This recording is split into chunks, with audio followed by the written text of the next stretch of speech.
আর বৃহস্পতিবার রাতে এই দুইটি আমল করে ঘুমিয়ে যান, এর ফল দেখলে আপনি নিজেই অবাক হয়ে যাবেন।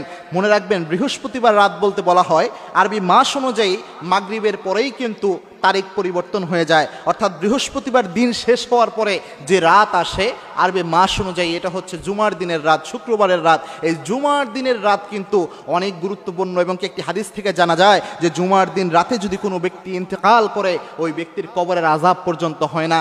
এই জুমার দিনের রাতে যদি আপনি দুইটি আমল করতে পারেন, যে দুইটি আমল আল্লাহর হাবিব সাল্লাল্লাহু আলাইহি ওয়াসাল্লাম প্রায় সময়ই করতেন এবং এই আমল দুইটি অনেক গুরুত্বপূর্ণ, যেহেতু জুমার দিনের রাতে আল্লাহ রাব্বুল আলামিন দোয়া কবুল করেন এবং জুমার দিন অন্য সব দিন থেকে অনেক শ্রেষ্ঠ একটি দিন। সুতরাং এই দুইটি আমল করবেন। এক নাম্বার যে আমলটা সেটা হচ্ছে অজু করে ঘুমাতে যাবেন। অন্য সব দিনই রাসূল সাল্লাল্লাহু আলাইহি ওয়াসাল্লাম রাতের বেলায় যখন ঘুমাতে যেতেন অজু করে ঘুমাতে যেতেন, কিন্তু স্পেশালি জুমার দিনটা যেহেতু পবিত্র বরকতময়, এই দিন চেষ্টা করবেন 100% অজু করে ঘুমাতে যাওয়ার জন্য। এই অজু করে ঘুমাতে যাওয়া এটা অনেক ফজিলতপূর্ণ একটি ইবাদত, যেটা আল্লাহর হাবিব সাল্লাল্লাহু আলাইহি ওয়াসাল্লাম সারা জীবন করতেন। আব্দুল্লাহ ইবনে ওমর রাদিয়াল্লাহু তাআলা আনহু হাদিস বর্ণনা করেছেন, সহিহ ইবনে হিব্বানে 328 নম্বর হাদিস এটি। আল্লাহর হাবিব সাল্লাল্লাহু আলাইহি ওয়াসাল্লাম জানিয়েছেন, কোন বান্দা যদি রাতের বেলায় সুন্দর করে অজু করে এরপরে ঘুমাতে যায়, বিছনায় যে যখন ওই বান্দা ঘুমিয়ে যায় আল্লাহ রাব্বুল আলামিন একজন ফেরেশতা ওই বান্দার জন্য নিযুক্ত করে দেয়। সারা রাত ওই বান্দার পাশে ওই ফেরেশতা দাঁড়িয়ে থাকে।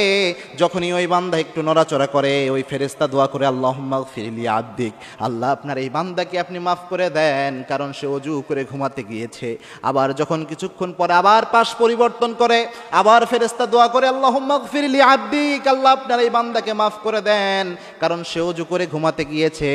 সারা রাত ফেরেশতা ওই বান্দার জন্য দোয়া করতে থাকে, সারা রাত কন্টিনিউয়াসলি ওই ফেরেশতা এইভাবে দোয়া করতে থাকে বান্দার জন্য, আল্লাহ তার গুনাহ আপনি মাফ করে দেন। সুতরাং অজু করে বৃহস্পতিবার রাত, অন্য কোনো দিন পারেন বা না পারেন, অবশ্যই যেহেতু বরকতময় একটি রাত বৃহস্পতিবার রাতে অজু করে ঘুমাতে যাবেন। দুই নাম্বার যে আমলটা, এই আমলটা আল্লাহর হাবিব সাল্লাল্লাহু আলাইহি ওয়াসাল্লাম নিজে জানিয়েছেন, আমলটা আল্লাহর হাবিব সব সময় করতেন, সেটা হচ্ছে রাতের বেলায় দোয়া করা। যেহেতু জুমার দিনের রাতে আল্লাহ রাব্বুল আলামিন দোয়া কবুল করেন এবং আল্লাহর হাবিব সাল্লাল্লাহু আলাইহি ওয়াসাল্লাম জানিয়েছেন সপ্তাহের 7 দিনের মধ্যে সর্বশ্রেষ্ঠ দিন হচ্ছে এই জুমার দিন, এবং জুমার দিন রাতের বেলায় আল্লাহ রাব্বুল আলামিন দোয়া কবুল করেন। বিশেষ করে শেষ রাতে যখন আল্লাহ রাব্বুল আলামিন প্রথম আসমানে নেমে আসেন, আল্লাহর হাবিব সাল্লাল্লাহু আলাইহি ওয়াসাল্লাম নিজে জানিয়েছেন, বুখারী মুসলিমের বর্ণনা, যখন রাত্রি গভীর হয় আল্লাহ রাব্বুল আলামিন প্রথম আসমানে নেমে আসেন।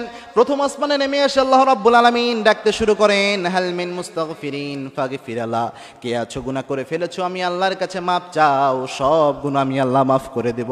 কার রিজিকের প্রয়োজন আমি আল্লাহর কাছে রিজিক চাও, অফুরন্ত রিজিক আমি আল্লাহ দান করব। কার কোন প্রয়োজন আমি আল্লাহর কাছে চাও, সব আমি আল্লাহ দান করে দিব। আল্লাহ ডাকতে থাকেন এইভাবে।